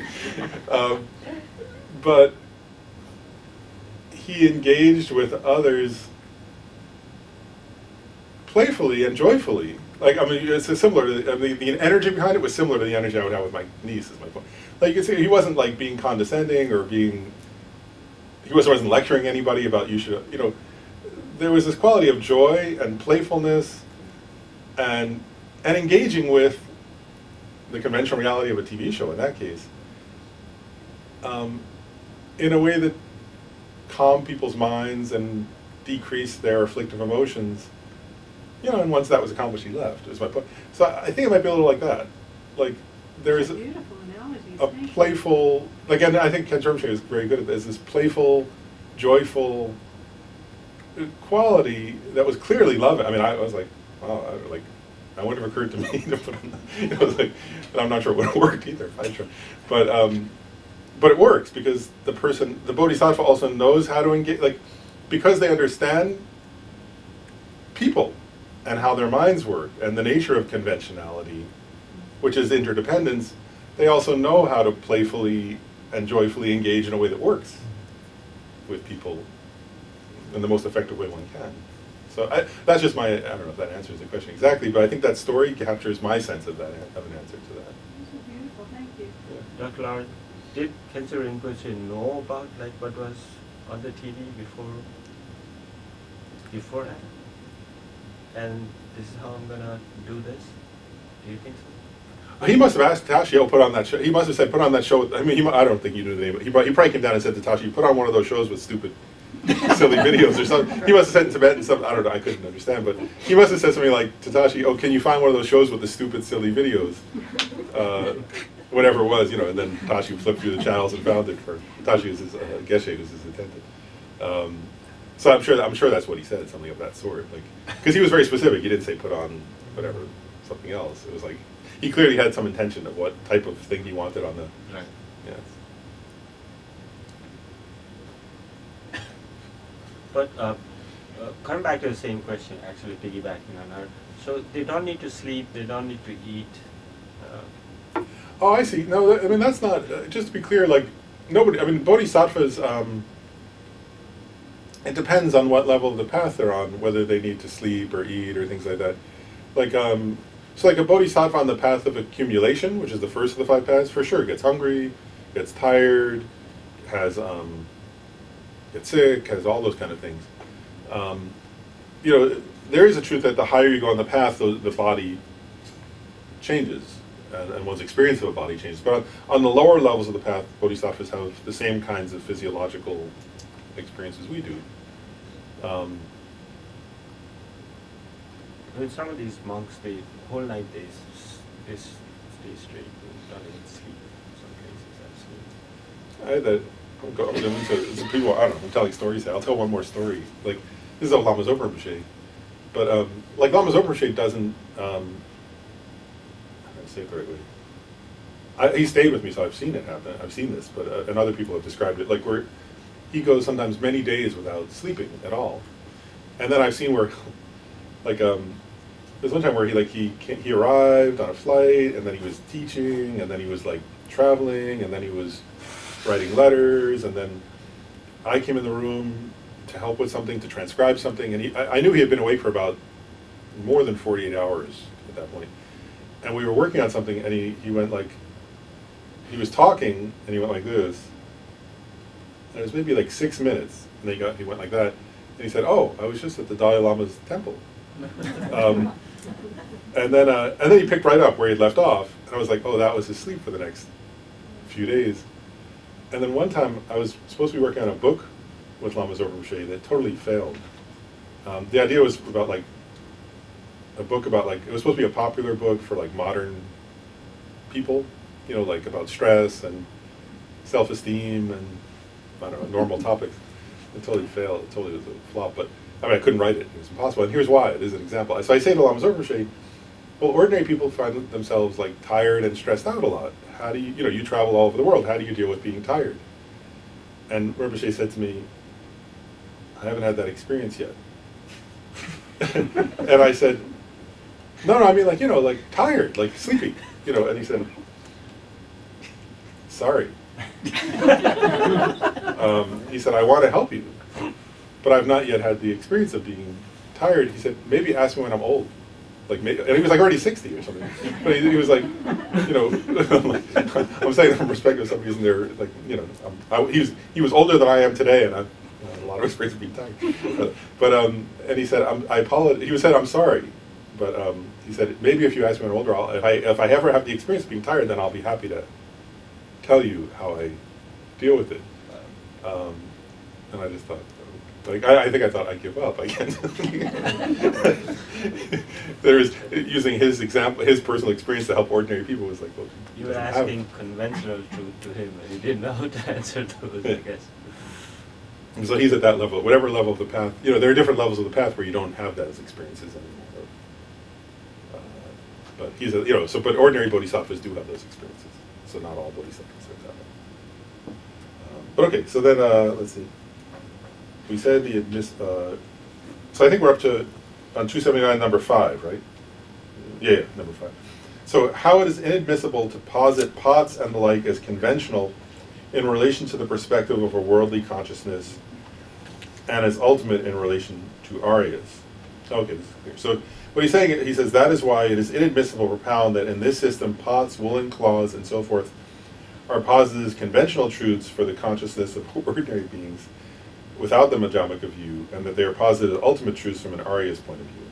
So some people, what he's saying is some people have this particular perspective that he's refuting. Some people say that, right? Like, oh, to an ordinary person, those are conventional, but to, a great bodhisattvas, they're ultimate. And what he's pointing out is one thing is, first of all, to ordinary people, you can't posit that they're only conventional to ordinary people, because ordinary people don't even know they are conventional. They think they're ultimately true. And so he's saying, so one point is, that's a ridiculous way to assert it. And then secondly, another point is, a pot in and of itself isn't an ultimate truth. It's the emptiness of the pot that's an ultimate truth. So to say a pot is an ultimate truth to an Arya Bodhisattva, that's not the case either, right? In other words, it's the emptiness of the pot that's the ultimate truth, not the pot itself, not mere pot. So he says that would be the opposite of the way in which Chandrakirti says it, and where Chandrakirti says, that is to say something that is ultimate for ordinary beings. So he's saying what I just said. He's saying that something that is ultimate for ordinary beings is a mere conventionality for Aryas, with the sphere of activity involving appearances. For them, something that is an emptiness of inherent existence is ultimate. Right? So only an emptiness is an ultimate truth to an Arya. And he's saying that, right? Like a cup, we would just using a simple example of a cup, right? That to an ordinary person, a cup is an ultimate truth. It's to an Arya Bodhisattva, for example, that they would say it's a mere conventionality, right? So if you think a cup is somehow he's saying if you say the cup is the ultimate to the Bodhisattva, but conventional to an ordinary person, you've got a completely the opposite of the correct Prasangika Madhyamaka understanding. Then he says, ordinary beings apprehending pots and the like as truly existent, and precisely that is the apprehension of ultimate existence, right? That when they look at a cup, when we look at a cup, we see it as ultimately existent, and that's ignorance. In relation to their and he keeps doing this, in relation to, you see how he's doing it every time? This is why I pointed out at the beginning. He says now, in relation to their consciousness, right? Because if you want to understand what he's getting at, you have to understand whose perspective, what kind of being's perspective are we talking from, right? And so if you want to understand conventional truth and ultimate truth, I just keep emphasizing this point, because otherwise you'll miss it, is you also have to ask, whose consciousness, whose perspective, whose mind is one talking from, right? Because from an ordinary person's consciousness, a cup appears as if it's an ultimate truth, right? And that's a concealer of its actual nature, which is emptiness. Then, and so on. And so here he's talking about ordinary beings. In their consciousness, pots and the like are therefore ultimately established, rather than being conventional objects, right? Ordinary people don't understand that such objects are conventional. The bases that are for them are ultimately established, pots and the like, are conventionalities related to the vision of an exalted wisdom in the continuum of an Arya, which comprehends illusion-like appearances, right? So he's saying that same object from the perspective of that Arya, who when they leave meditative absorption and look at a cup, to that person, it's a conventionality, right? An illusion-like appearance. And that's what I was saying earlier in relation to your question, that for those people, these things appear in an illusion-like manner. Since they cannot be posited as true in relation to that consciousness, they are said to be mere conventionalities. Since their nature is said to be an ultimate truth, you should discriminate and say that pots and the like are conventionalities, and that their nature is ultimate for Aryas. You should not propound that pots and the like are ultimate for Aryas. This is because their reasoning consciousness, seeing the meaning of reality, does not find pots and the like. And because that which is found by a reasoning consciousness, seeing the meaning of reality, is said to be the meaning of an ultimate truth. So again, he's getting at, this is where I started, today, with this idea of two types of, what do they call it? Analysis, ultimate, right? Analysis, that was the word I used. So ultimate analysis and conventional. And what he's saying is, first of all, that even for Arya Bodhisattva, so even from their perspective, they also engage, obviously they engage in ultimate analysis because they see the ultimate truth, right? But they also engage in conventional analysis, right?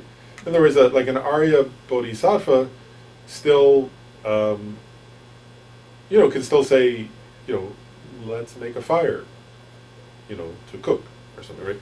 And they know fire is hot. Well, that's conventional, right? That's the conventional nature of fire. Fire is hot.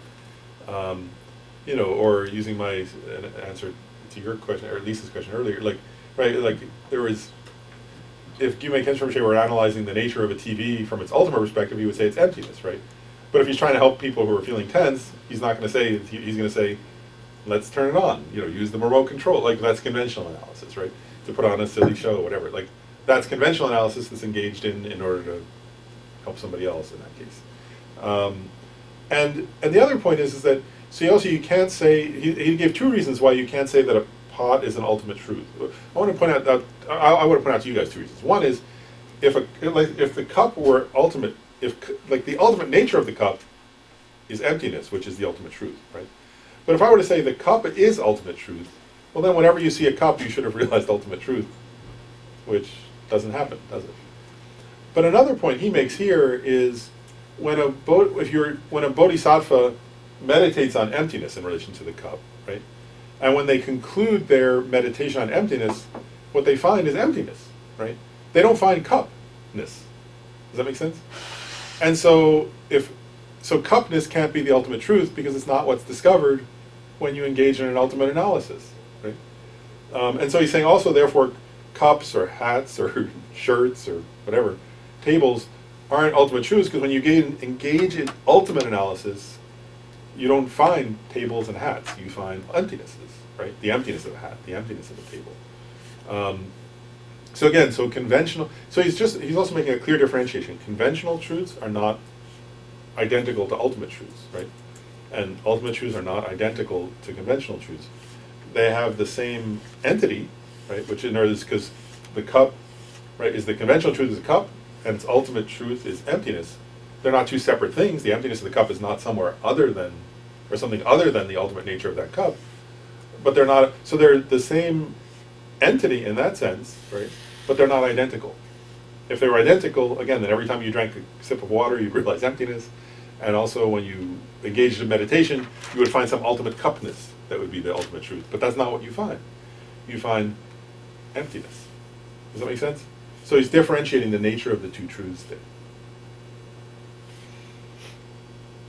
I want to ask a quick question, and then the next section is called the divisions of conventionalities. But I want to ask a question, like, is this? I want to double check something. Like, obviously, this is very, what's the word? It's very practical, but it's also very technical, isn't it? These philosophical sort of discussions. Are people finding it useful? Like to further, because again, like I thought, usually we don't go into this level of detail, do we? When we study emptiness. I mean, every now and then we do, hopefully, because that's. But a lot of times, like, what's the word? That was what I'm double checking with you guys because that was the question I asked Kent Rinpoche. When I first was going to get into this section, I told people that. I said, like, should we just do it? You can just do it a very brief way, where you say, the meaning of emptiness is dependent origination, and the meaning of dependent origination is emptiness.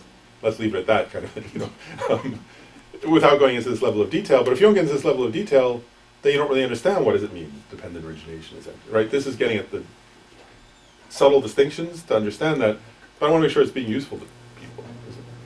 In answer to her question, where I get stuck is when I'm meditating, I think I realize emptiness.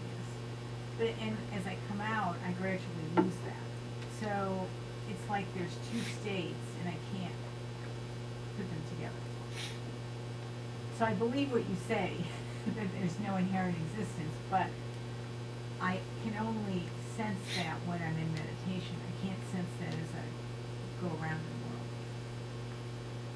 And you mean like so, because the two states, right, the state of, like, when one is meditating on emptiness, right, like, put aside like an Arya Bodhisattva for a second, for all of us, the idea is that for anybody who's meditating on emptiness correctly, the idea at that time, right, where one is engaging in some kind of analysis, right, that he's talking about, ultimate analysis, but then the idea is that one would come to a state, right, an experiential state, where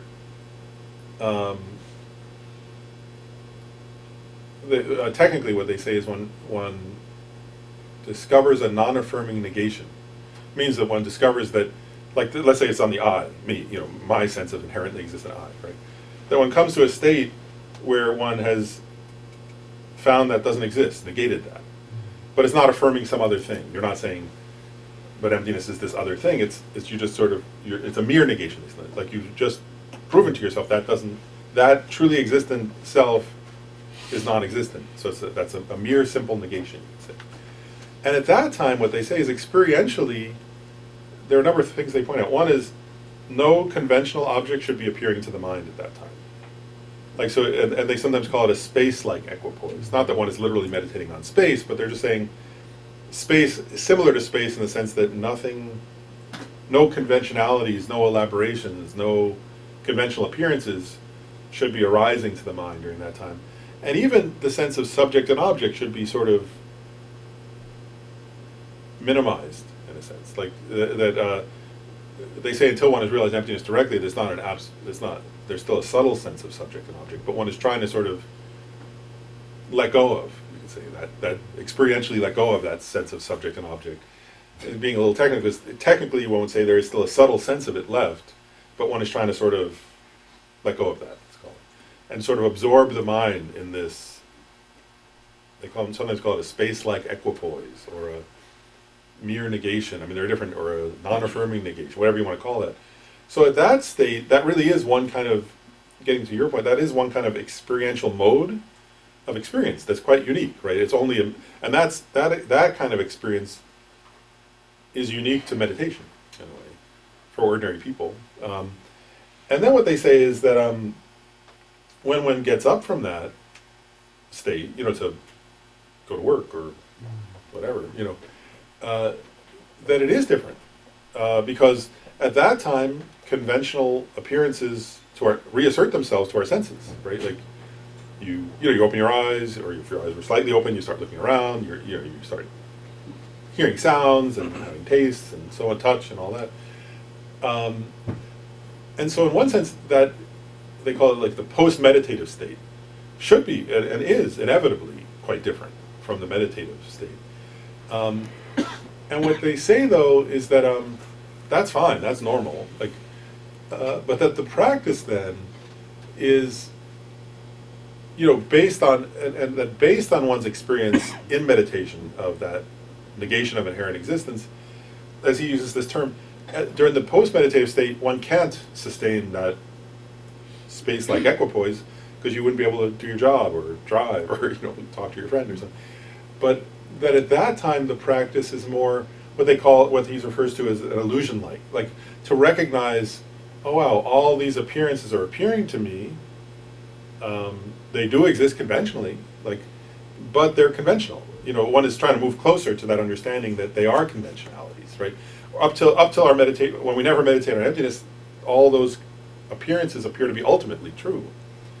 So in the post-meditative state, in a sense, what he's getting at is that, until one directly realizes emptiness, it's a practice, you could say, but it is a practice in a way, is to try to recognize, oh, those are illusion-like, or those are mere conventionalities, or those are, the things are appearing as if they're inherently existent, but they don't really exist in the way, so I appear as if I'm inherently existent, my desk appears as if it's inherently existent, my coworker appears as if they're inherently existent, but that appearance is false. I know that from my meditative experience. And so one tries to sort of, and by reminding oneself, in a sense, of that fact, of the illusion-like nature of things, it's sort of integrating, one isn't re-entering that space like equipoise because one can't, but one is sort of trying to integrate the understanding gained in that into one's daily life, which they say will decrease one's afflictive emotions. If one recognizes things exist in an illusion-like manner, one's tendency to get as caught up and as sort of as many different elaborations and afflictive emotions will experientially decrease, and that then that sense, and that part of the idea is that sort of those two will go hand in hand. That as one continues to deepen the meditative absorption side, then that will strengthen one's ability to see things as illusion-like. And if one continues to see things as illusion-like in daily life, that will reinforce one's ability to meditate more effectively on emptiness. And so it's like two integrated practices that keep getting closer and closer in a way. And then when the person has more profound experiences of emptiness, then that experience of the illusion-like will even be more visceral. But they'll still have the appearance of sensory objects, and they'll still look existent from their own side, but that experience of them being illusion-like or something will become more and more visceral, and therefore will more and more affect one's emotions, one's interactions, one's, in the sense of calming and sort of eliminating eventually one's afflictive emotions. So does that get it? But it's normal that they should be two different modes in a sense. Because like I said to Gabe's question, they say only a fully enlightened Buddha can directly perceive emptiness, let's say, while going about interactive, while interacting with conventional appearances.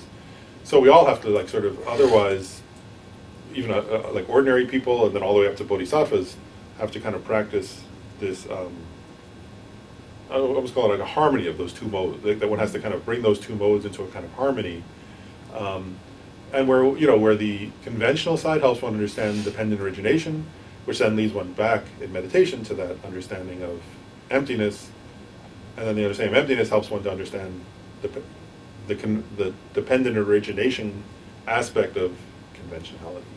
Is that okay? Dr. Lauren, it seems like with the calm abiding meditation, when the bliss comes to you, same effect almost. How so? This one is more like emptiness and insights.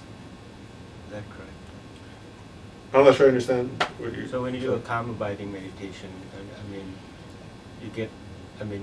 once you get up from meditation, throughout the day you start having bliss. The same sort of feeling where you need to keep on reinstating, saying, yeah, it's illusion-like, even if it's not illusion-like. I guess one different, they do say, if somebody's doing a lot of calm abiding meditation, their body will change in ordinary activities. That's true. Like they say that happens at a certain point. If the person achieves actual calm abiding, they have this experience of physical pliancy and bliss in their body and mind, and that does it. That doesn't totally leave them when they're not in meditation, for sure. But that doesn't necessarily have any relationship to emptiness. Because, for example, like they say, somebody who has no understanding of emptiness at all can have calm abiding.